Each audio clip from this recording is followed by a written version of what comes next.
My girlfriend wears too much makeup. This isn't an exaggeration.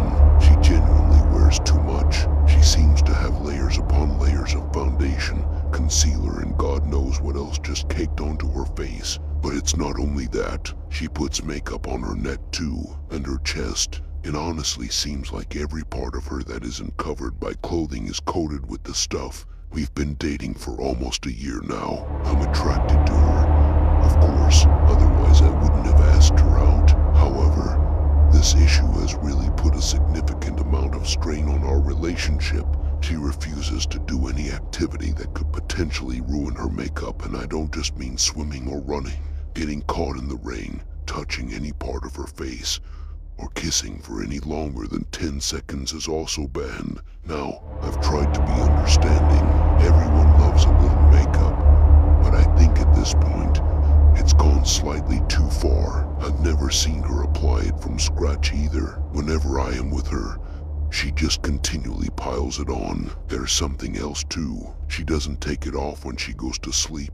We're both college students and still live with our parents, so we often have sleepovers at each other's houses. Now, I understand she might not feel comfortable enough to let me see her barefaced, but honestly, it's got to the point where we are openly discussing marriage and building a life together, and I still don't really know what she looks like. It's bugging me, and I have no idea how to tell her, because the last time I tried she got really upset. It can't be good for your skin, I told her, but she'd only pursed her lips and ignored me for the rest of the day. I started thinking that perhaps there was more to this than meets the eye. It seemed like she had an extreme phobia-like condition of being seen without makeup. I thought that perhaps she'd come around if I made her feel like she was beautiful without it, but it didn't help. As I said, we've been in a relationship for almost a year, and I was getting increasingly frustrated with the situation. I didn't want to overstep my boundaries, but I thought it was only fair that I got to see my soon-to-be fiancé without layers and layers of foundation. We were staying at my parents' house that particular night, and I'd stayed up a little bit later to finish some work. I hadn't exactly been planning on this, but after having a few drinks, it suddenly seemed like the logical thing to do. I was going to take her makeup off. Okay, maybe not all of it. I didn't want to run the risk of waking her up in the process, but I truly did want her to see just how beautiful she was without it. I mean, at this point, something had to give. I raided my mother's bathroom cabinet for some cleanser and cotton pads and then snuck into the bedroom, carefully shutting the door behind me. My girlfriend was lying on her side, and even from the foot of the bed, I could see orange makeup stains on the white sheets. I walked around to her side of the bed and perched lightly on the mattress. Then, I wet the cotton pad and lightly dabbed her cheek with it. Nothing happened. I wiped a bit harder. Still nothing. I could see the makeup coming off on the pad, but her face looked exactly the same. I took out another pad and continued the process, wiping the same area over and over. Then, I saw it. A redness had appeared under the layers. Was it acne? Was that what she had been so afraid to show me? But the more I rubbed,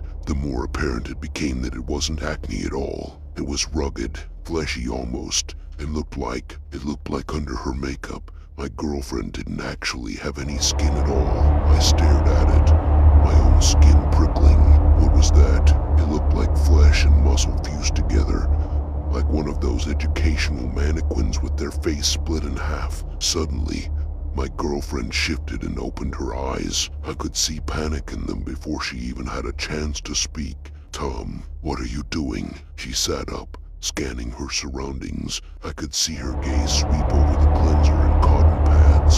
She immediately cupped her face in her hands until she felt the patch I'd wiped off. "What have you done?" she cried, sliding out of bed in one swift motion. She ran to the mirror on the wall and wailed as she saw the damage. Then she turned to me, her eyes wide. "You didn't touch it, did you?" I stared at her. "Touch? What? That?" she exclaimed, gesturing to the patch on her face. I don't know," I stammered. "WY?" But she wasn't listening. She flung the bedroom door open and disappeared into the darkness of the hallway. Caitlin, I yelled after her. She returned within 2 minutes, clutching a kitchen knife. Whoa, I exclaimed. What's that for? Shut up, she commanded. Which hand did you touch it with? My eyes must have been like saucers. Tom, show me. I pointed to my right hand. All right, how long ago? 10. My voice was nothing but a squeak. Her eyes widened. It's too late. Your whole arm must go. I wriggled out and flew across the room. What the hell is wrong with you? I yelled at her. You can't cut my arm off. She looked stern. I have to, Tom. Otherwise the infection will spread. What infection? What on earth are you talking about? Tom, please. It has to be done now. Obviously. I wasn't going to let her cut my arm off. I leaped out of the room, slamming the door behind me and fiddling with the key. I heard her screaming and banging on the door, demanding to be let out. My parents came out of their own bedroom to see what was going on, but I simply told them that we had an argument and they didn't question it further. I slept on the couch that night, or well, at least I tried to. I couldn't wrap my head around what had happened. I'd never seen my girlfriend so riled up before.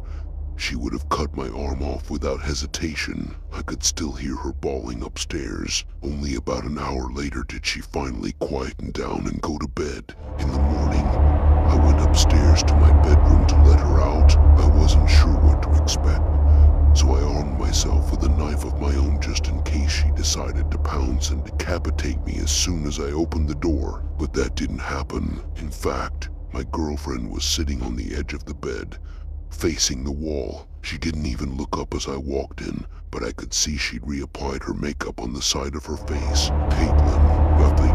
Hello. She turned to look at me and her eyes narrowed. She didn't exactly look like she was ready to attack, but I couldn't be too careful all the same. I don't think this is going to work out, she finally said. What? Why? You're not trustworthy, she retorted, surveying me. I'm not trustworthy because I wouldn't let you cut off my arm. You knew I didn't want to take my makeup off, and yet you did it anyway, she said. It's over, Tom. I stared at her, dumbfounded.